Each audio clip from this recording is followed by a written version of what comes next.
Ladies and gentlemen, welcome back to Discovery Debrief, a Star Trek podcast where we talk, weirdly enough, about Star Trek Discovery. I'm your co-host, Chris Clow, and I am joined by our regular wonderful panel, Mr. Zaki Hasan. Hello. Mr. Cicero Holmes. Greetings.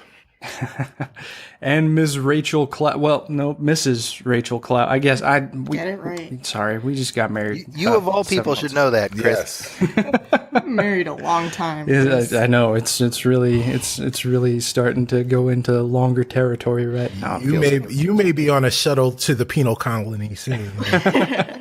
Going to one-way trip to Rurapente. Yeah, right.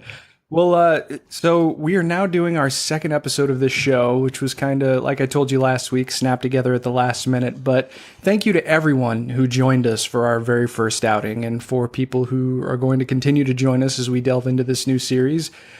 Pretty positive response to our first episode. A lot of people sounded like they had fun with it, so hopefully that's a trend we can continue. So, but you know, no futzing around this time. How's everyone doing? What was the week in Trek like besides the new episode of Discovery? I think that we're all kind of engaging with the franchise right now in various levels. So, Zaki, did you continue your broadcast order rewatch with your kids? I did, yeah. Just yesterday we watched Lower Decks, which is, you know, I kind of dog on season 7 of Next Generation as being sort of the wind down quality-wise of that series. But man, Lower Decks, that's like one of the best of the entire series. Yeah, I actually really like that episode too. In fact, when I tried my hand at fan fiction, one of the core concepts that rose to the top of my brain was the survival of Cedo. And frankly, I have a feeling you're one of many who wrote that fanfic, I'm sure. Oh yeah, no, I'm sure, and yeah, and it's probably not the best of them either, but.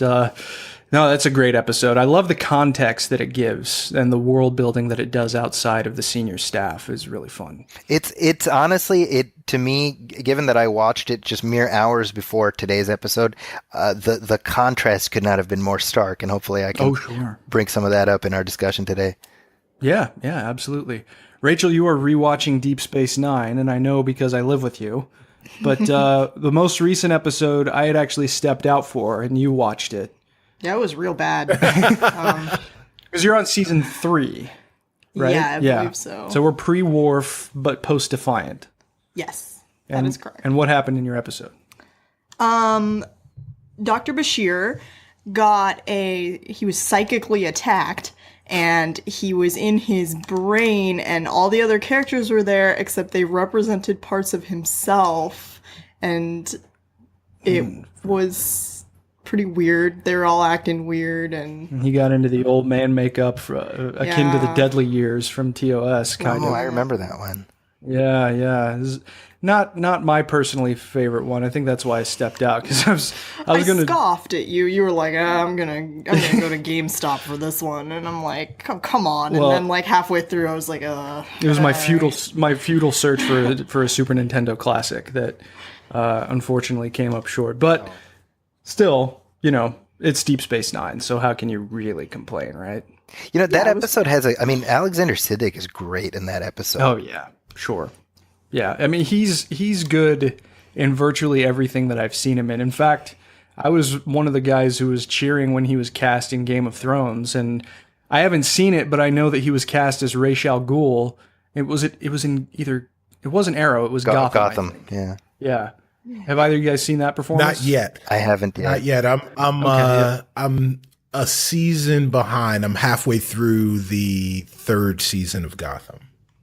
Okay. All right. Well, you're further than I am, that's for sure. But Alexander Siddig, I'll cheer that casting. You know, can I just mention real quick, while we're talking about Alexander Siddig as Dr. Bashir, in the broader context of his role in Star Trek, and what it means to me as a person of Middle Eastern descent and a Muslim heritage. You know, as I mentioned, I'm watching Deep Space Nine with my kids, and Dr. Bashir shows up, and I tell my 8-year-old, I was like, oh, that's Dr. Bashir, and he says his name is Bashir. Like, that's his name on the show, and he could not believe that you have a Middle Eastern character on Star Trek. Oh, and that's great. he was so excited. It occurred to me what it means to be a kid his age and to realize that this is possible. Ladies and gentlemen, absolutely. Representation is important. Yeah, absolutely. Yeah. Very much, and no better franchise to kind of hold up as an exemplification of that, at least in most cases, anyway. So Cicero, how are you absorbing Trek other than Discovery? Is the Orville still scratching that itch, or did you have some other engagement? So you know what's funny is I didn't even watch the Orville this week. What I did was I haven't recorded, I haven't watched it yet, but what I have done is rewatch the first 2 episodes of Discovery. Okay. Just to kind of fill in the gaps that I may have missed, and to kind of give me a better sense of where this Trek is in the annals of the entire universe, and kind of preparing myself for where they're getting ready to take us on Discovery, but I wasn't ready. Man, I wasn't ready for episode 3. Boy. Well, we will get to that shortly, definitely. As far as I'm concerned, I'm actually currently... Star Trek is kind of always on in the background for me in some capacity or another. I revisited part of The Cage on my lunch break today, just because it's been a while since I watched it, and that is such a unique episode. I mean, obviously, it's the very first recorded Star Trek episode ever, but on multiple levels, I find it really interesting and extraordinarily cerebral. But what I've mostly been spending my time doing as far as other engagement with the franchise is I've been listening to the audiobook of the recently released Discovery tie-in novel called Star Trek Discovery Desperate Hours. It's written by David Mack, and interestingly enough, the audiobook is performed by a voice I'm very familiar with, Susan Eisenberg, who played Wonder Woman on Justice League and Justice League Unlimited. Wow. So it's pretty interesting so far. What I really like about it in relation to watching Discovery is that it gives a lot of very, very cool contextual information in regards to the professional rivalry of Michael Burnham and Saru. Having read that and watching episode 3 where they first make eye contact, that it hit me a little harder than I expected, because you realize, yeah, they kind of hate each other. And they have kind of a good reason for hating each other. But I don't want to get into it too specifically, but I actually plan on reviewing it for sort of a separate episode of the podcast, like a short, quick-fire version when I'm finished.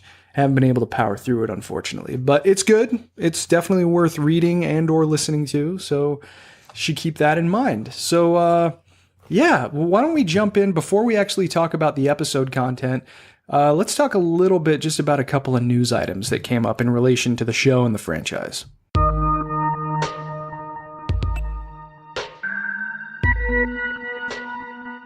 So, some of the brief news items mostly relate to the critical reception that the first 2 episodes earned. And so according to Entertainment Weekly, the broadcast airing of The Vulcan Hello on CBS garnered 9.6 million viewers. That translates to a 1.9 rating in the 18 to 49 demographic. But CBS also said that they expect those numbers to rise to 15 million viewers and a 3.0 rating when adding what they call 7 days of delayed viewing. So it seems like a pretty strong showing for Discovery thus far, at least in a single broadcast. The show also set ratings records in Canada, drawing 1.17 and 1.2 million viewers respectively for the first 2 episodes on the Space Network, which actually makes it the most watched series audience ever on Canadian specialty TV. But it was also simulcast on Canada's CTV network, which brings its total combined viewership up to 2.2 million viewers, making it the 3rd most watched series debut in Canada for 2017. So, seems like people were kind of ready for Star Trek to come back in some fashion. And, in Canada, it's a little bit easier to consume the subsequent episodes because of its presence on Netflix. In a bit of news that will likely surprise absolutely nobody, according to CBS, the show's premiere broke a new record for subscriber signups to CBS All-Access in a single day, overtaking the previous record held by the 2017 Grammy Awards. So 7 people signed up. Quite possible, yeah. I mean, I have a hard time seeing how this wouldn't have happened. I'm sure that was a headline that they had written maybe 6 weeks ago and were just preparing to hit enter on. So there it is. But the one final news item that I wanted to touch on real fast and get the panel's full reaction to it doesn't need to be long. Comes from an interview in Variety with executive producer and series writer Akiva Goldsman. Goldsman's name has sometimes been bandied about in fan circles in both positive and negative ways, but if his influence on Star Trek Discovery thus far is pronounced, then I don't really have anything bad to say so far, but he was specifically asked if Spock was at all likely to show up on Discovery, at least with the plans that they have now. And he said, quote, "Right now, we are really trying to be very gentle about any kind of direct intersection with what we would consider hero components of TOS. It's certainly mentioned, but it's not explored." Anybody have a reaction to that? No, yes.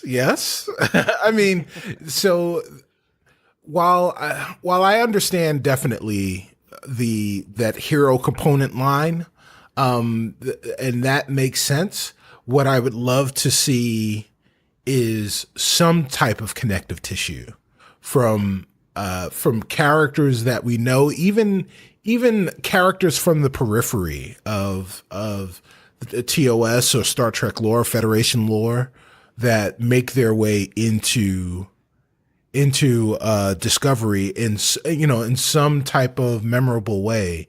And in fact, I think it would be great if there was a character like a Captain Pike, maybe before he becomes a captain, and has a significant role in Discovery, so that we can have some type of connective tissue between this show and the shows that proceeded, in at least in the timeline. Yeah, I think what Akiva Goldsman is skirting around a little bit is if you're talking about, I think by hero component he means like the main characters from TOS, and if you're going to say bring Spock onto Discovery, which would be the most obvious connection, the question then becomes who plays Spock, right? Because Zachary Quinto is the Spock of record, so you either bring him on or you find somebody else to be Spock. And if you find somebody else to be Spock, that creates a whole other set of headaches. And so I think what Akiva Goldsman is getting at is that they want to avoid that whole set of that minefield, if you will, that would erupt from having to do that. Sure. Yeah, and I certainly don't disagree with that. And, as I talked about last week, as a TOS fan primarily in the Star Trek franchise, I mean, I love Spock. So if Spock were to show up, I certainly wouldn't cry about it. But yeah, if it wasn't Zachary Quinto, then I would be concerned. Mostly because I think I'd love to see Quinto's take on Nimoy's Spock, right? Because there is a noted difference. Wouldn't it be cool to get Bruce Greenwood, but have him playing Jeffrey Hunter's Pike with the slick back hair? You know what I mean? Yeah, exactly. I would love to see those kinds of elements of the Cage kind of explored. Rachel, you have a thought? I think there's something to be said for developing your own characters in your own show and having the audience fall in love with them instead of bringing on the characters that they already love. And I know that things that kind of have annoyed me in Star Wars, like in Rogue One, when they just have the creepy Tarkin that is not Uncanny human. Valley Tarkin. Yeah, Uncanny Valley Tarkin and Leia. I felt it was just a little bit too much It's like, oh, come on. Yeah. So if they could avoid that would be good. Yeah, and if they do it right, Sure, and I can understand that too. It's just, as we talked about briefly last week, this show is skirting up to the line as far as established continuity is concerned. And there might even be a little bit of an anachronism in the show so far that we'll get into when we actually talk about the episode. But I mean, the idea, we actually do know for sure that actress Mia Kirshner is going to be playing Amanda Grayson in a subsequent episode of Discovery. And that'll be really interesting to see. I'm not really sure exactly what kind of role she will play. But I mean, at that point, it's going to be like, okay, now we have everybody in Sarek's house except Spock showing up on, well, maybe Cybok, but let's not talk about him. But I mean, hopefully I think you're right. If the show kind of starts to struggle, they might try to go to an established character as a crutch, and I would not really like to see it in that respect. But at the same time, too, if the story calls for it, and if it would make more sense to show the crew of the Enterprise, because Pike has been commanding the Enterprise for at least 2 years by this point, and Spock is serving as a science officer on the Enterprise under Number One and under Captain Pike. So they're out there. The Enterprise is out there, as far as we know. And if they bring it in organically, that's one thing. But if it's mostly just for that wink, wink, nudge, nudge fan service that you're talking about, Rachel, could be something else. What would they do about the uniforms? Oh my gosh! Yeah, and yes. We never talked about and that's another thing. And interestingly enough, that's actually directly mentioned in the book that the Discovery tie-in novel, because Captain Pike and Spock and the Enterprise all show up in that book, and they make reference to reconciling the huge design philosophy differences. But it would definitely be kind of a weird thing for canon to have to deal with. But I would actually be okay with the Adventures of Young Spock. With Michael Burnham and a young Spock, kind of, maybe them sitting down at dinner, or their, kind of discovering their relationship in a couple of flashbacks. Like as a flashback when they're kids. Sure. Yeah. Sure. And, there are some Discovery comics that are forthcoming, and I have no idea what they're going to be about. But as far as Spock's childhood, in the Prime timeline, the only thing that we've actually seen from Spock's childhood is that the episode of the animated series where real Spock encounters himself on Vulcan, and Sarek is in that episode too. But no, I mean, there's definitely a lot of possibilities. It's hard to see exactly whether or not this philosophy of staying away from TOS heroes will be long term. If I can just piggyback on that, I mean, when you think about it, on Next Generation, notwithstanding the McCoy cameo, and the Naked Now, sort of just redoing that episode. Other than that, even that episode, they're like, oh, it was a previous Enterprise and a Captain James T. Kirk. They've never heard of him. Right. But when you think about it, I mean, the first time they really embraced a pre-TNG element was the episode Sarek. That's true. And it was fantastic. So, I'm kind of like, and really that worked because it was like 3 seasons in. So it didn't feel like it was like a sweeps month maneuver or something, Sure. And, Rachel's a big fan of the Greatest Generation podcast. And we actually went and saw those guys live when they were out here in Chicago giving a bit of a commentary to Star Trek First Contact. I'm not a huge fan of that show because the only major thing that they talk about is this is a Star Trek podcast from 2 guys who are sort of embarrassed to have a Star Trek podcast. It's like, all right, so you're already trying to distance yourself from your fandom, which kind of rubs me the wrong way. But I did listen to their unification episode, and they even mentioned specifically, and I totally agreed with them, that TNG often tried to be so on its own that it was hard to realize that, hey, this is part of a cohesive universe where Kirk and Spock did blaze the trail in the Enterprise for a long time, well before that show was established. So we'll see what happens, but definitely interesting fodder for discussion. So now, without further ado, let's talk about Episode 3, Context is for Kings.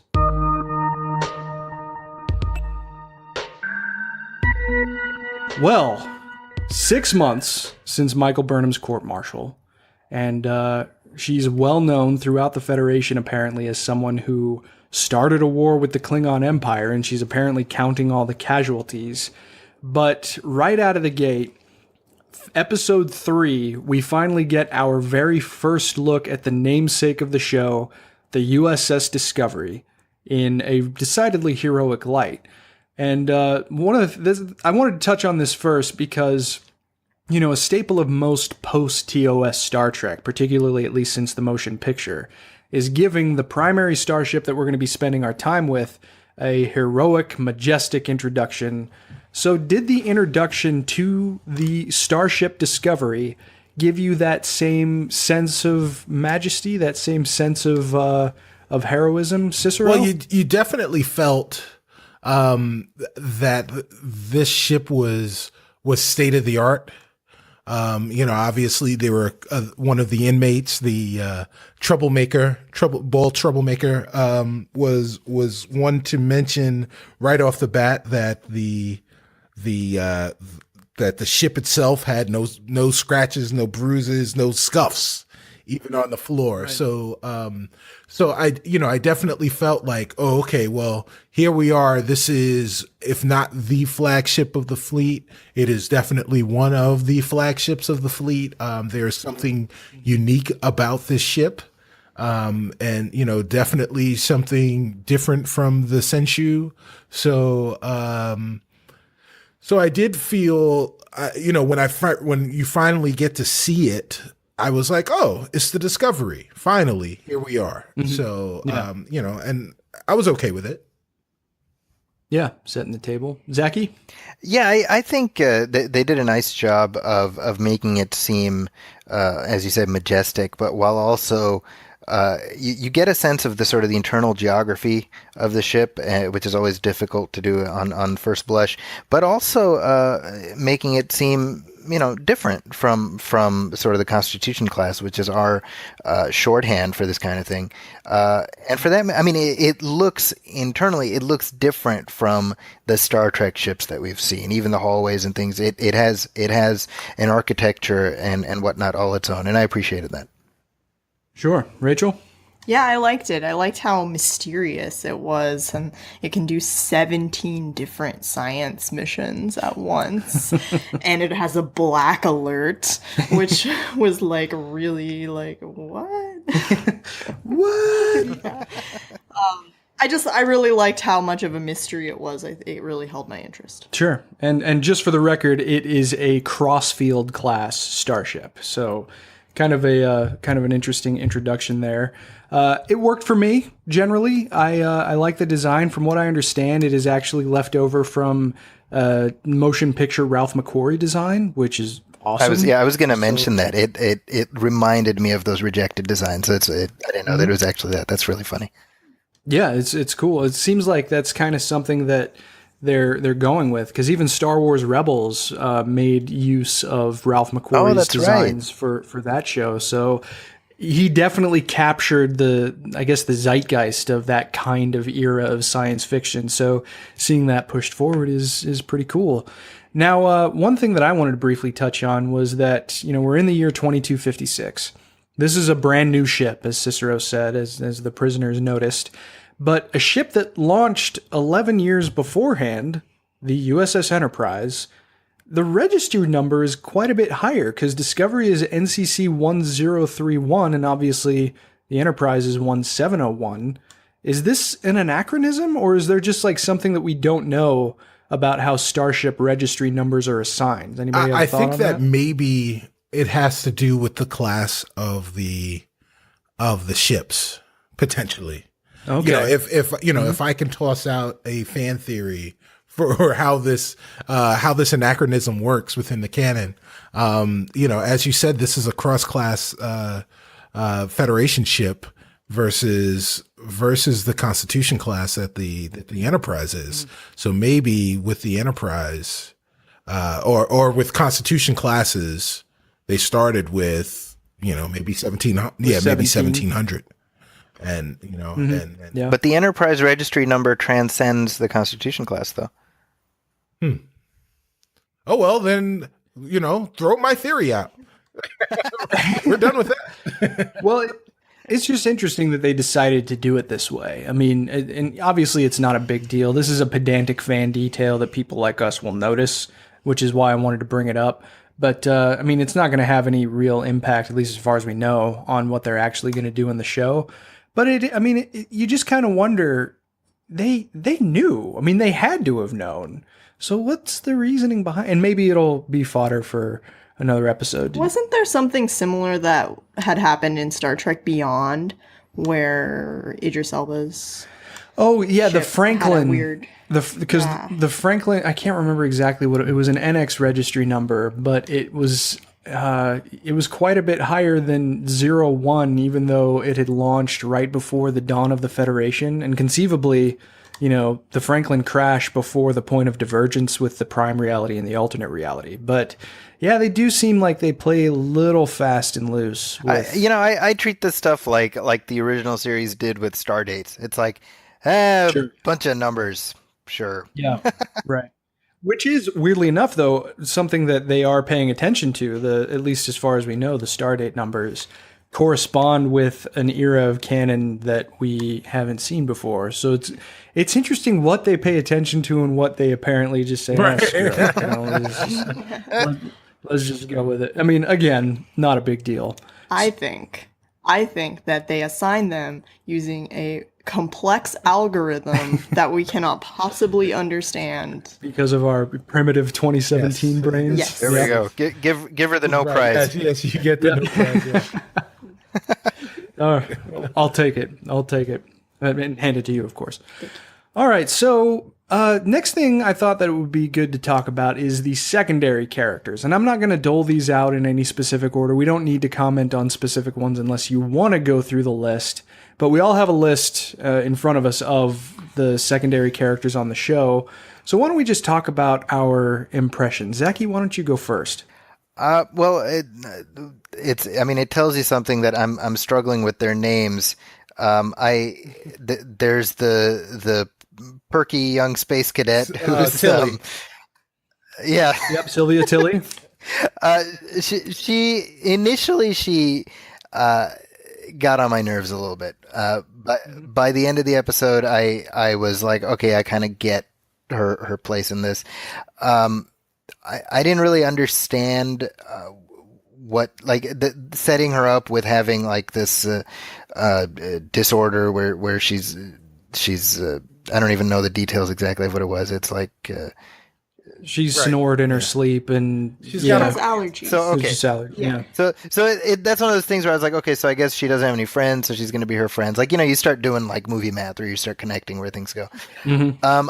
I thought Anthony Rapp's character, it was an interesting introduction to him. Now I go into this movie with the baggage of Anthony Rapp being the douchebag in School Ties, who's like super anti-Semitic. So I'm kind of like making these connections that I shouldn't be making, So he's like very unlikable already, so I'm waiting to start liking him. Sure. Okay. Yeah, I can see that. Yeah, and then I'm assuming you don't think of Captain Lorca as a secondary character. No. I have a whole. We're all gonna touch on Captain Lorca. So that's it from me then. Yeah, until we get to. Okay. Yeah. So just before I hand it off to you, Cicero. So we're talking about the Chief of Security, Commander Ellen Landry, who's played by Rekha Sharma, I believe. Yeah. Or Rekha Sharma. Rekha Sharma. Yeah. And then the science officer, Paul Stamets, who's played by Anthony Rapp. Cadet Sylvia Tilly, played by Mary Wiseman. And, of course, Commander Saru, played by Doug Jones. And 3 of those 4 characters, everybody but Landry, is apparently a regular. So we're starting to get a look at the fully formed cast. But, Cicero, who left an impression on you? So the one thing that I'll say, you know what? Before I even say any of that stuff, I've got to say one thing. There was one initial problem that I had with the introduction of the Discovery, along with when everyone was walking through the halls of the ship, and it was same douchey bald criminal guy says as he's looking around this apparent science vessel. Sees all the military guys, and he says, "Oh, black badges. You haven't seen those before. I've never seen those before."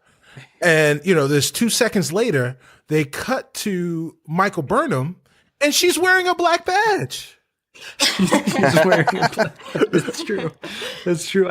I did make note of that in my time watching the episode as well. But yeah, seems a little blatant. That was a really, really weird thing.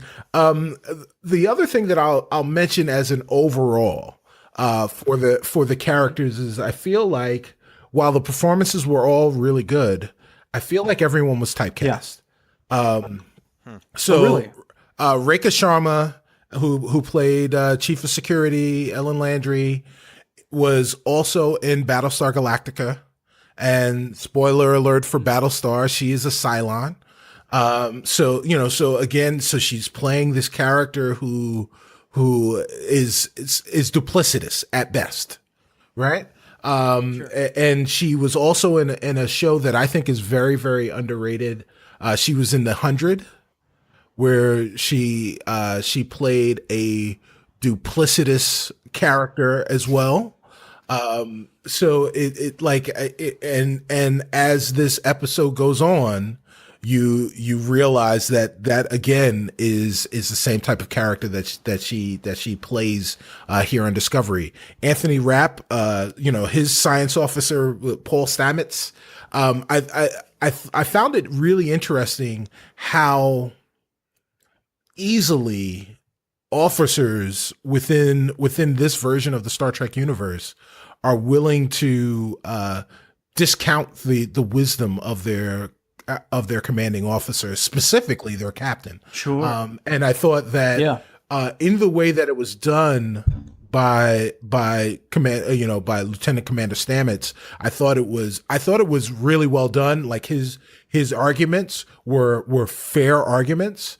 And his angst and his anger about his treatment, the treatment of his colleague, and the things that the experiments that they were doing, and how the Federation has just used him as a tool, as opposed to allowing him and his colleagues to do work that could have been beneficial for all of not just humanity but all of the Federation. Was stuff that really kind of resonated with me, but I just felt like, wow, this guy is okay with just being a dick. Like, wow, I mean, that's crazy. But again, this is a type of character that Anthony Rapp has played in the past. So it was easy for him to kind of fall in line with that. Cadet Tilly, this is her very first role. And what do they make her do? They make her become a cadet. So she's a cadet. The first time she's ever been on screen for anything, the first time her name is in the credit is her being, a newbie. And I thought what was weird for her was that I felt like tonally she was just too plucky for the way they've already set up this universe. This universe is very gray, is very grim. There is not a lot of humor, and the humor that is there is dry. To have someone who was kind of very bubbly, at least initially, it kind of seemed jarring. But look, I appreciate who she is, and I appreciate her motivations, and I understand the character after the end of the episode.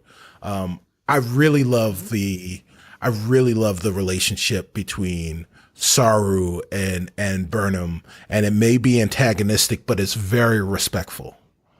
It's a respectful antagonism, kind of like the Yankees and the Red Sox. Go Yankees! Rachel?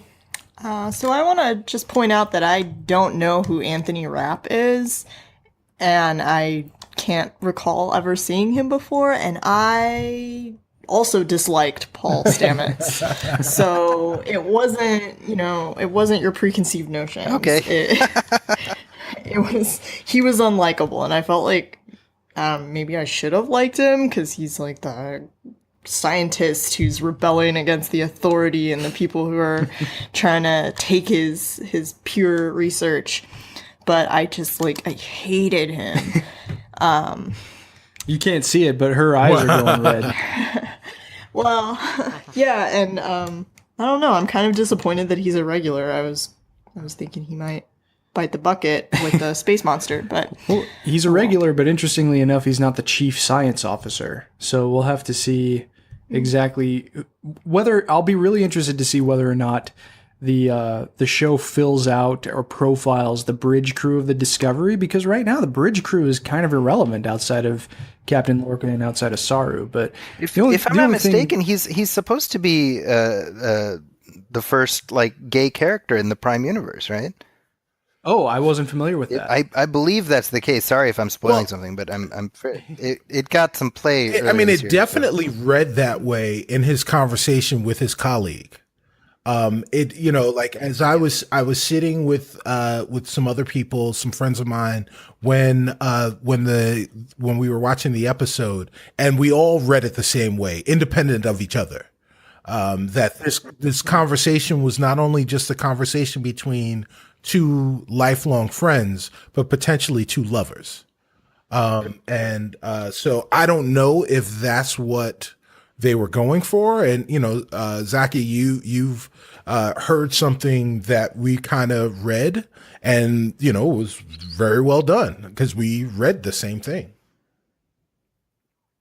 Now I feel bad because he was probably being a jerk because he was sad that he died. Yeah. That does kind of put things. I'm sorry, Paul. What I do think is interesting about the Stamets character, and this is something that somebody on my Facebook brought up, and I should bring this up. It brings to mind Nicholas Meyer's connection to this show, given that his in his role on Star Trek II was really introducing this notion of scientists being at odds with Starfleet. Sure. And you see that reflected here in a way that we haven't seen since then. Right. Which seems kind of short-sighted when you mention that specifically. But I guess, that was just kind of the status of the franchise at that point because, Meyer very openly favored the idea of going a little more militaristic with Starfleet, and it sounds like Gene Roddenberry was always resistant to that. That's right. But yeah, no, we'll have to keep an eye on that going forward. And that's actually a discussion point that I wanted to bring up a little bit later. But just to put a pin on the secondary characters, I'll just say Saru. I think you get a much better perspective on him in this episode, even though he's in it comparatively less.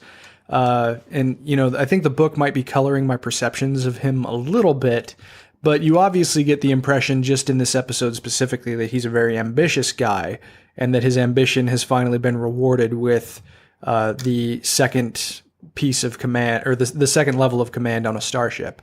So like Cicero alluded to before, it is very respectful. The relationship that he has with Michael Burnham, he clearly does have a respect for her, but he openly says, though, that he's also very wary of her. So that's a dynamic that I'm going to be really, really keen to see evolve over the course of this show. But now we all get the chance to talk about probably the most consequential character introduced on the series since Michael Burnham, Captain Gabriel Lorca, the commanding officer of the Discovery. So Captain Lorca definitely has what I think you can quantify as a looming presence in his ship and on his bridge. But what do we think overall of Captain Lorca? Rachel? Well, I think, speaking of typecasting, when you see Jason Isaacs shrouded in shadows and dark lighting and looking out the window with the creepy space reflected on his eyes, like you get evil vibes. It's true. And I really just thought he was definitely putting off some evil admiral vibes, and how the admirals always seem to be kind of working against our hero captains in the previous shows. I felt like maybe they're setting him up to have a sort of a similar role with Michael Burnham. Although he wasn't too evil. Well, at least not in the eyes of some of the characters, but there were others who vocalized their concerns. That's true. Yeah, I guess keeping a monster was kind of. Yeah, well, we'll get to that. We'll a little bit evil, Admiral. Zaki, how about you? Man, as the episode progressed, I found myself really liking the way Jason Isaacs was portraying him. I mean, he brought a real richness to the character while keeping him really close to the chest, and that I really plugged into that, and I just love Jason Isaacs. I think he tends to play really interesting characters in interesting ways, and so as the episode ended, I felt like it was opaque enough where I'm like, please don't like have a heel turn happen. You know, like I'm still hoping that they're teasing us a little bit, but that in fact he's going to be he's going to fly in the face of what they seem to be pointing towards. Sure. Yeah, I can see that. I keep thinking back to last week with the viewer question or the listener question about whether or not this show had more DNA from Star Trek or from Game of Thrones, and I think that what we're seeing in these portrayals is, and then of course Jason Isaacs' portrayal of Captain Lorca is this moral ambiguity that is kind of more realistic, or at least more realistic to today's sensibilities. That there's a person that may be Captain Taxidermy, but may also have everyone's best wishes, in hand. And I don't think, Zaki, that we're gonna get a full heel turn. I think what we'll have is we will have people that are, or fans watching the show, be conflicted about how they feel about the captain, and I think it will leave us. It will if they do it right, will leave people in this kind of online war about, are you team captain or are you not team captain, and people arguing almost the same points for either side, and. So it sounds like Captain Jellicoe. There you go. Yeah. Well, at the very least, though, you never questioned that Captain Jellicoe was acting in the best interests of his crew. Touche. At least I didn't. I mean, you're right. I despise him. I really dislike Captain Jellicoe because my favorite TNG character is Commander Riker. So when they butt heads, I'm automatically going to go to Riker's side. But yeah, I mean, with Captain Lorca, he definitely does give off a more mysterious vibe than I was certainly expecting. I didn't think that it was going to be so ambiguous as far as what his real intentions and motivations were. He has a tribble in his office. Certainly, it can't be that bad, right? I'm gonna dissect the tribble later. Well, hopefully not. My God, it's horrifying. His office is like the trophy room of the Predator. Really, my gosh. Was that a Gorn skeleton in that research lab that we saw him in? It certainly looked like it. Apparently it is. I think that's been confirmed. Holy cow. Well, I wonder what he had to go through to get that thing. But, no, I mean, I'm really, really intrigued to see what happens with Lorca, whether or not he ends up being a Voldemort or a Snape, to steal a little bit of a of a reference from another universe. But we'll have to see, because if he's that kind of dark character, you should say a Lucius Malfoy or a Snape. That would be more. Yeah, I guess that's true. Yeah, Lucius Malfoy had a little bit of a redemption at the end. Well, a little bit, just because he was interested in keeping his child protected. Right. But that's for another show. That's right. That's something else entirely. But so next point then, right away, and we kind of alluded to this already, but almost as soon as we as the audience step aboard the Discovery, something seems amiss about this ship that is apparently positioned as a science vessel, but that has a more overt military presence on board than we may not have seen since the Makos stepped aboard Enterprise to take care of the Xindi. So it's definitely... that's where I feel like some of the Meyer influence is starting to seep into the show overall quite a bit more. I mean, of course, we're at war. The Federation's at war with the Klingon Empire, so you're going to need to be on a heightened state of alert, especially if they're stepping close to Klingon space. But one of the things that I found interesting is that, the project that Discovery is working on definitely seems like something that is atypical for both a science ship and a military ship. And what I mean by that is it's the intersection of both. And there's something else that's part of this that we'll get into later. But I wanted to ask Rachael first, as a career scientist herself. You know, we're starting to get the idea of exactly what Discovery is working on. And there was quite a bit of science that I'll put in quotes because I'm not quite sure yet. But so Stamets was trying to lay it down to Michael Burnham to kind of lay the groundwork before we actually really know what's going on. How did that translate? And did it seem at least possible on the fringes, on the far fringes that science fiction normally operates in? I think Paul Stamets, he said a lot of words that were science words, and they didn't really fit together in a cohesive theory that I'm aware of. I think the word panspermia was in there, but also spores, and I don't know. So I'm not a particle physicist, but I am a biologist, and I can say that in my biological opinion, I don't know of any funguses that are able to transport you faster than the speed of light with their spores.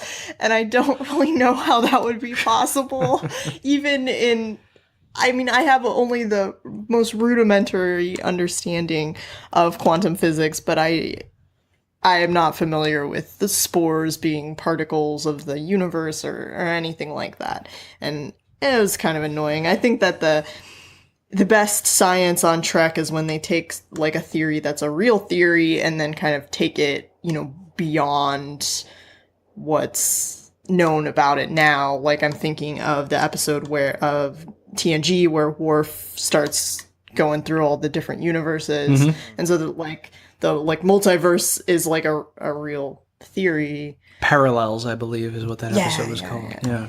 And then they kind of made that into like a plot point. When you start making up your own things, it starts sounding really strange to people who know what those words mean. You called it, what did you call it earlier? Word salad. Word salad, that's right. Word salad. Well, maybe it's just our 2017 brains have no conception of what this could possibly be. Maybe I just am completely underestimating fungus. Trust the fungus. It's a deep cut. There you go. Yeah. Well, and that's this is another reason I'm glad you're on this show, is because you can tell us what's word salad and what isn't. But the larger central theme. Well, first of all, before we go to what at least I interpreted to be the larger central theme, obviously we know that the sister ship of the Discovery, the USS Glenn, which I think is named after the late John Glenn, was operating in a sort of a similar place as far as the secret research is concerned.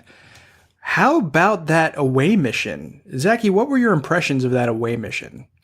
Oh, man, it was very un-Trek-like, and I thought it was interesting that they went there so early in the run. I mean, it's almost like a demarcation point, like, hey, this is, as cliche as it sounds, this is not your father's Star Trek. We're going aliens, like hardcore, right up top.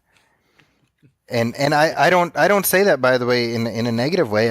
I'm able to roll with it, but definitely it sets you on what kind of tonal ground this show intends to be, which is dark and gritty, right up top. Yeah, absolutely. Cicero, how did it strike you? So 2 Decembers ago, I watched Star Wars Episode 7, The Force Awakens, and Han Solo had his barge, and he had to run away from his Rathars. So, I mean, immediately that's what I thought. Like there was such. So I love the conversation with the scientific word salad on the shuttle on the way to the Glen. I thought that was great. Everything screamed ominous. Goofy monster is about to pop out when they arrived on the ship, and then they have the Klingon do the shush right before you knew he was going to get snatched. was was a little ham-fisted for me. And then of course, like Zaki said, this is not your father's Star Trek. And they, it really feels like overall, and maybe I'm kind of killing the ending right now, but by saying this, but I think overall, I feel like the showrunners liked Star Trek or believed they really liked Star Trek, but they weren't the fans of the series and of the franchise that the four of us are. And I don't even think I'm the biggest of Star Trek fans. I think, I love the series. I love the franchise, but I think what they loved was the reboot, the J.J. Abrams movie reboots. I felt like that's what Star Trek is today. And that is the show. They are making a show for those fans right now. And see, and I can see that perspective a little bit, but the only place that I'll slightly disagree with you about is what we're going to talk about next, and that's the larger central theme, because it was playing with an idea that the movies in the alternate reality certainly haven't played with, and kinds of ideas that Star Wars usually doesn't try and touch, at least in relation to the modern world. I think you're right. You're definitely right as far as action beats are concerned, and as far as keeping people's attentions in ways that take advantage of the creepy unknown aspects of the most unforgiving environment that humans can possibly experience, being outer space. The cold mystery of the darkness is definitely something that seems like it's much more in vogue in science fiction now than it certainly used to be. Yeah, I thought this was really awesome as like a horror set piece. Sure. Because it was like scary, and I think the idea of like an abandoned spaceship or a spaceship that something happened on and you don't know what it is just so scary to me. Yeah. And I think it was well done, and I really liked the Klingon shushing. Like, I thought that was like, I was like, oh, it's a Klingon, and he's like, shush. Like, oh.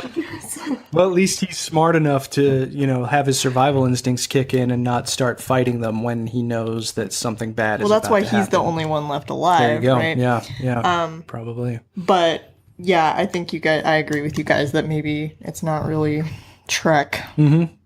Well, and Zaki, you mentioned aliens, and I got a little bit more of an alien vibe, at least before the creature had showed up. Yeah, I'll go with you on that.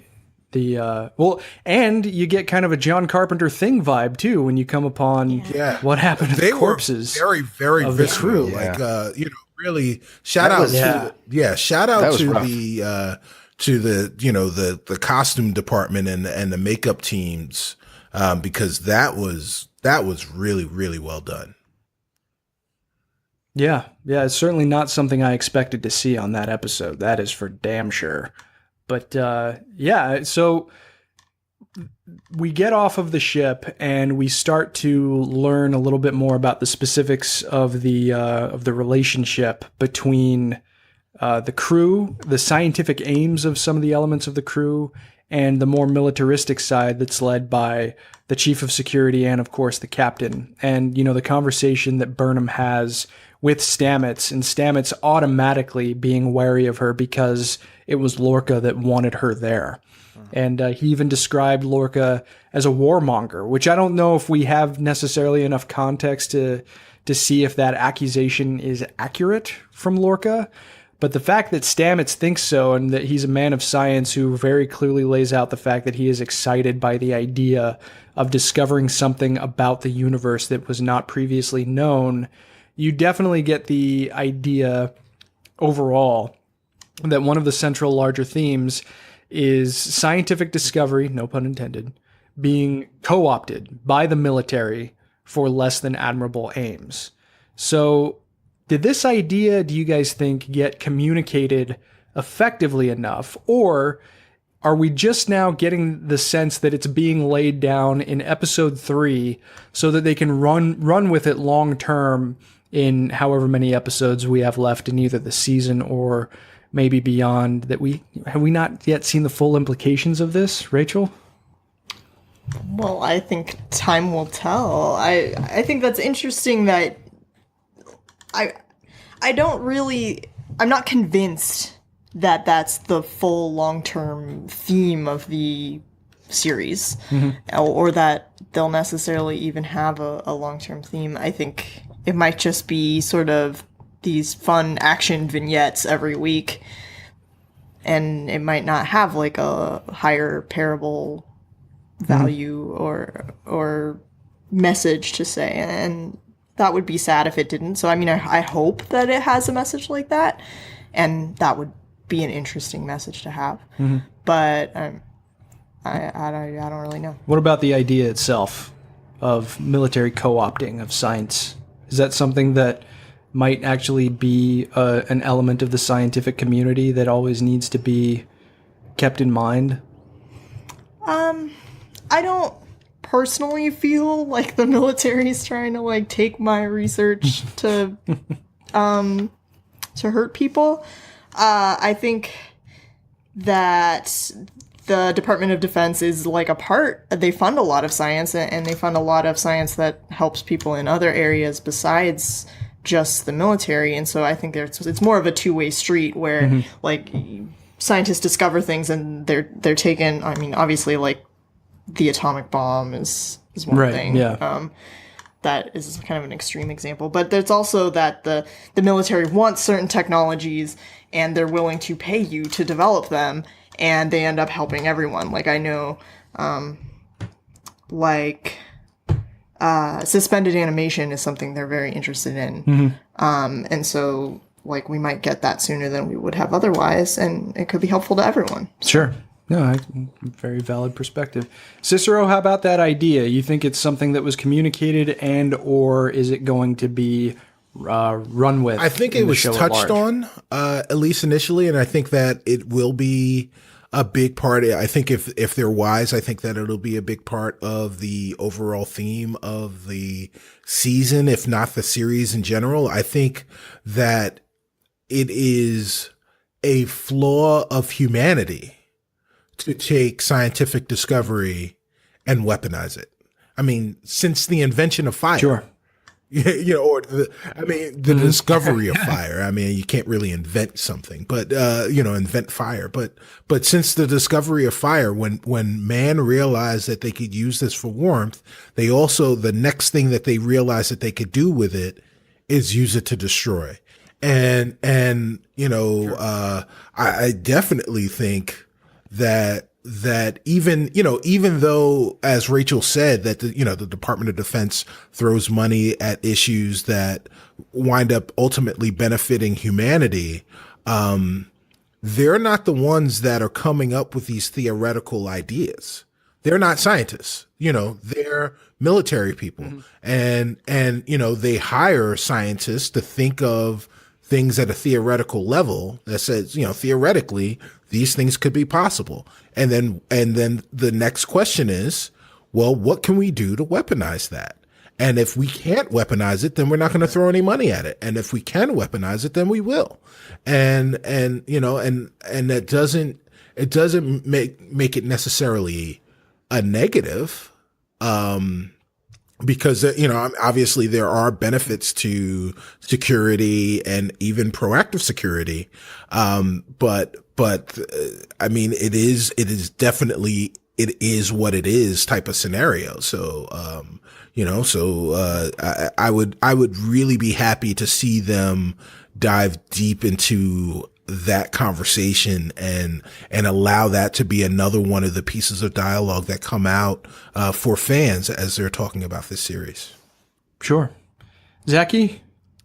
I have a couple, I'm of two minds on this. I think on one level, I feel like the concept of Starfleet as it exists in this period specifically, sort of canonically, is such that it would belie Paul Stamets's interpretation. So in other words, we should, the arc of the show should, if Starfleet is what we believe it to be, it should be, in essence, we should end up reprimanding his assumption. He should be proven wrong, right?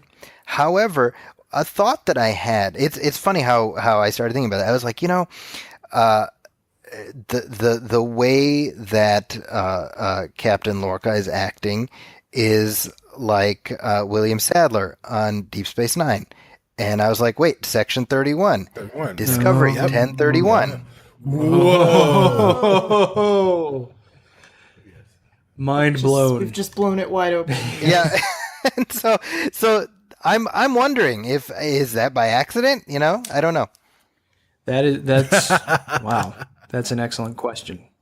I was certainly really engaged in the arc of Section 31, and I actually really thought it was appropriate how they used Section 31 in Star Trek Into Darkness. But they're around in the Enterprise era too, so we know that they're around at this time in history.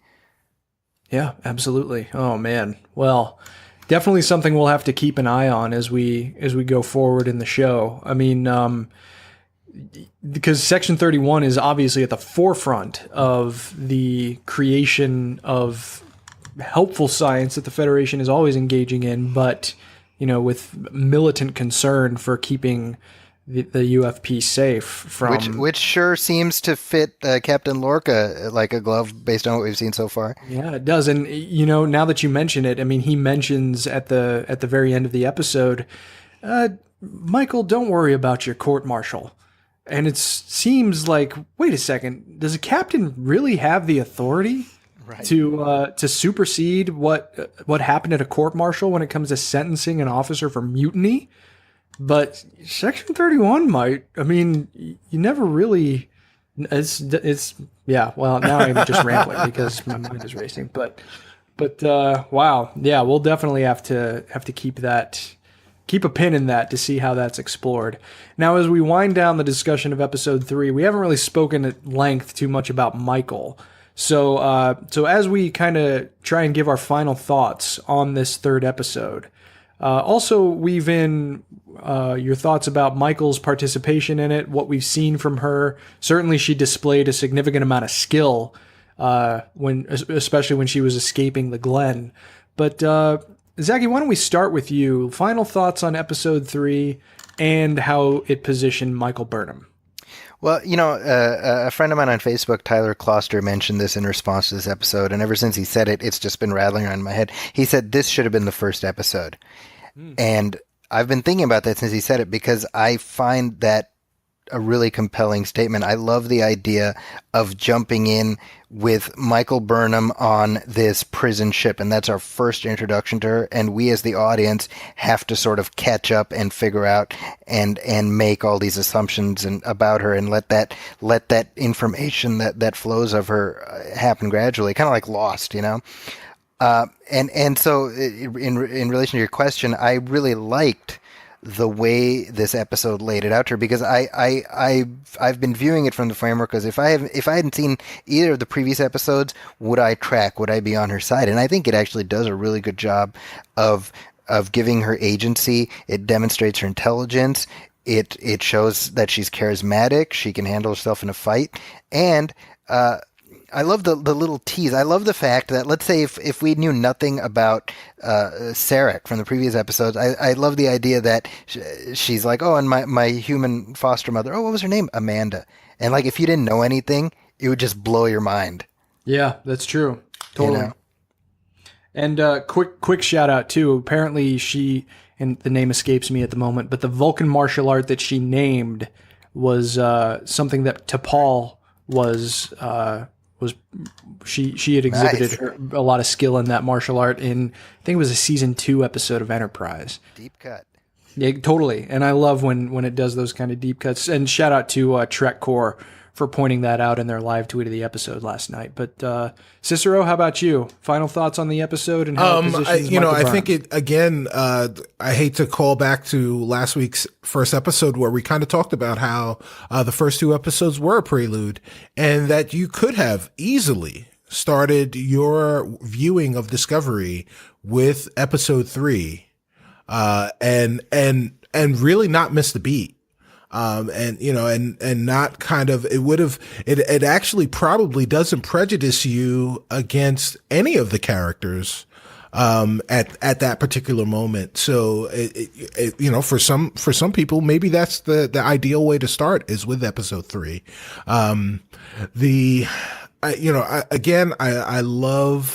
I love Michael Burnham as a character. I think that, again, like Zaki said, she definitely had agency.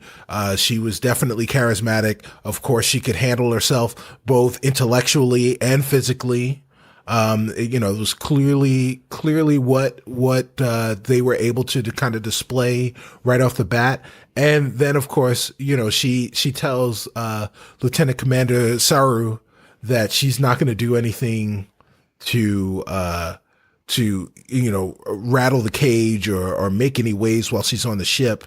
And the first night she's there, she's manipulating people's drool into breath so that she can sneak into the secret, behind closed doors meeting room or I guess like arboretum or whatever that was that they had there. This is definitely the most creative use of saliva in the Trek franchise. Absolutely. Again, I will say though, as Zaki so eloquently said, this is not your father's Star Trek. And when the credits started rolling at the end of this episode, I did feel conflicted, because I was definitely enjoying myself, but you have expectations of what Star Trek is. You've got 40 years, 50 years of history there to kind of explain to you or set your expectations for what Star Trek will be, a Star Trek television series will be. And this is none of those things. Except for being within that, except for sitting in that universe, the amount of conflict. Now, there's conflict outside, when you're watching all of the other shows.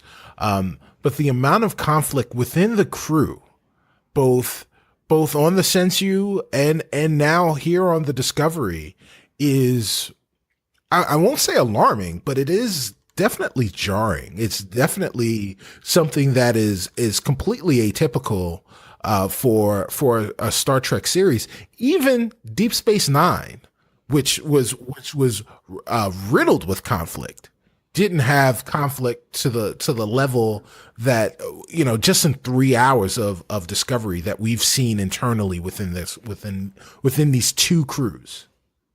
Sure. No, that's a very good point. It challenges the ideas of what makes Star Trek, Star Trek. If I could just react to that a little bit, I do feel like it's within the realm of what we've seen thus far. I mean, if you look at in the original series, I mean, there's like a straight up racist Starfleet guy who's mad at Spock because Romulans look like Vulcans, and he's Balance of Terror. Yeah, one of my favorites. And I think it's the Galileo 7. They're all like, poor Spock is like, I mean, there was the Enterprise was like a receptacle from some straight up racist Starfleet members. Yeah, but they weren't. The one thing was that those were members of the crew, and not the commanding officers. These weren't officers. That's true. Fair point. So and just the amount of conflict from the officers is something that's very different. That's true. That's a good point. Kirk did reprimand Styles and told him to leave his bigotry in his quarters because there was no place for it on the bridge. I don't know if Lorca would take quite an active approach like that, but hey, who knows? He didn't say there's good people on both sides. Kirk took a firm hand. Oh, excellent. Rachel, final thoughts on episode 3 and how it positions Michael Burnham. Well, I would say that I agree that it's definitely a modern TV show, and it falls into a lot of modern sensibilities with anti-heroes and characters who aren't all good or all bad. Sure. And I don't know that that's a bad thing. I think that maybe the idea of Star Trek can survive sort of these different permutations in terms of style of show. Mm-hmm. But again, it sort of remains to be seen whether or not they're going to have some sort of ideal to strive for Right. a message for the season. Well, as Lorca said, it seems like want and hunger are making a comeback, and that's kind of an alarming piece of ideology to hear from a Starfleet captain. Just for my final thoughts, I mean, episode 3, we spoke a little bit about how episodes 1 and 2 served as kind of a prologue, and how it seemed, especially after watching this third episode, that this is what operated as a more traditional pilot. I'm still glad that we had the context of the first 2, but I do think that there's value in seeing, what if this is how we started things? It definitely would throw you into the deep end in a way that is unique. But overall, episode 3 I found to be extremely enjoyable, and I'm very interested to see how things are going to be positioned going forward. Just a couple of things before we move on to listener questions, a couple of other continuity notes. So we got to see what a Jeffries tube looks like on the class of ship. There were a few familiar locations at the very end when Burnham was doing her spore transwarp walking trip through a few different locations. The obelisk that had, do you remember the Kirok episode of the original series? Where, Kirk got a little bit of amnesia and adopted the norms of the society around him. The obelisk from that episode looked like it made an appearance, as did Starbase 11, which is one of the major locations of the original series, particularly Court-Martial, the episode where Kirk was court-martialed, which was pretty cool to see. The Crossfield class ship seems like a very interesting place. I thought that it was kind of a nice touch to see Saru pouring a bunch of salt in his tea.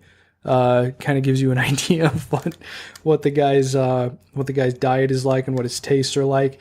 And something that I also found on TrekCore that was interesting is that there is an official standard galactic time that everybody seems to be operating off of, which I thought was a little bit of a nice touch and makes sense for a military ship. And of course, we already mentioned the Gorn skeleton. So a lot of nice little small cuts that make it clear that this is taking place in the universe that we all love so much. So now, as we get ready to wind down, let's do a couple of quick listener questions and open up the old communicator. So the first question that we have is from Aaron Henley. Where did that Space Panther thingy come from? Was it beamed onto the ship during the test? Did it come from another dimension that got ripped open from the test? Does it have something to do with that thing the team found in the chamber? Zaki, what do you think? You got me.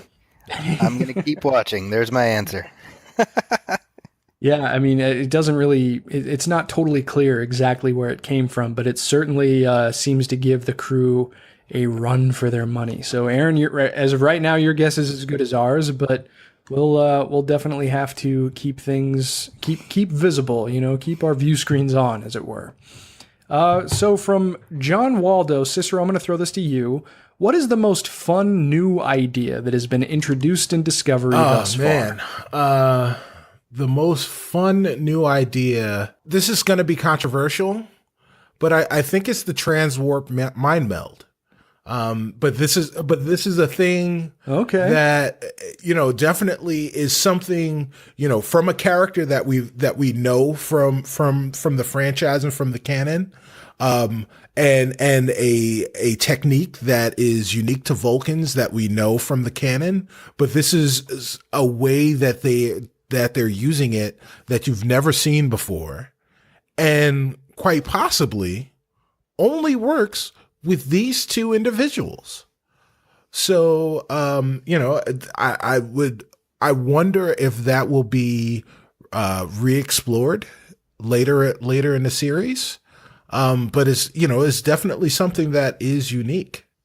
Yeah, I think that's well said. It definitely does bring about some pretty far-reaching implications. And I know, Zaki, you were in a conversation earlier today that I observed about the transwarp mind meld and how it might have some roots in the wider canon of the Star Trek universe, but definitely explored in a unique way in Discovery thus far. Yeah. So next question I will throw to Rachael.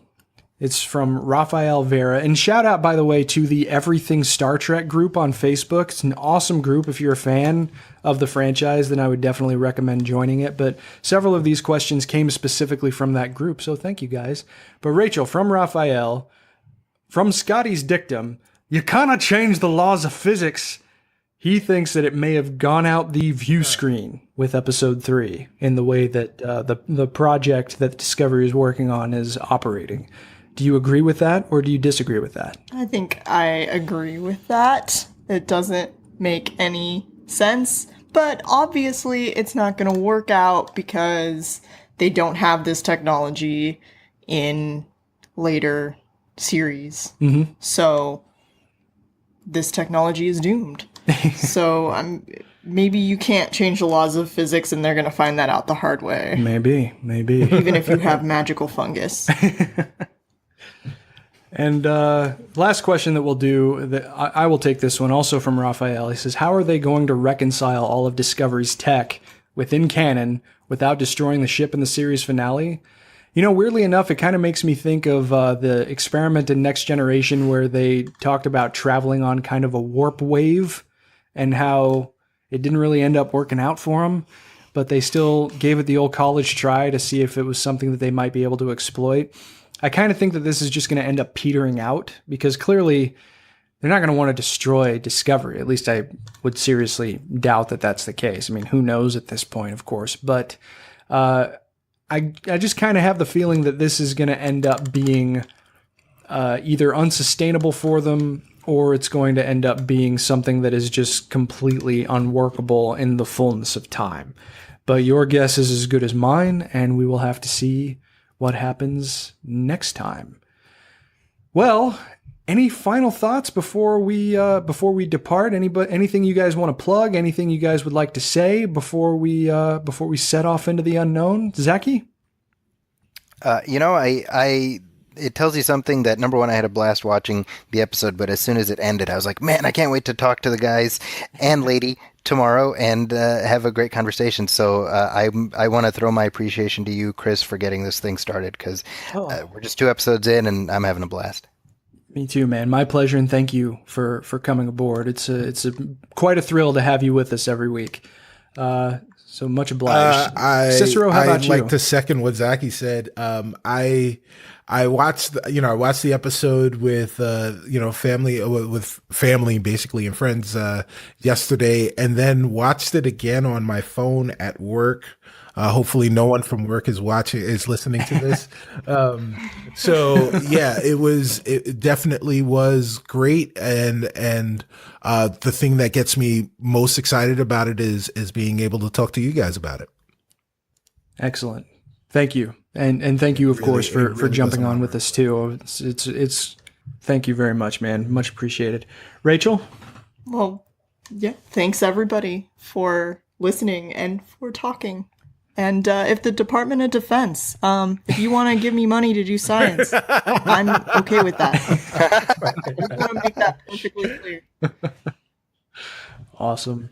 Yeah, I'm like I said before, we threw this together at the last minute, but having you two guys and of course having my wife with us is a huge thrill and a highlight for me every week. Obviously, we all love Star Trek, so having a chance to talk about it is always great, and hopefully you at home are enjoying Discovery Debrief thus far as much as we enjoy putting it together for you.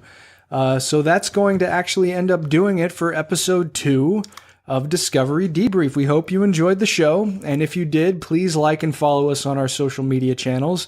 And if you would be so kind, we would also appreciate it if you would write a review for the show, either on iTunes or on Facebook. It only takes a minute, and we'll be happy to read your review on the air when it's posted.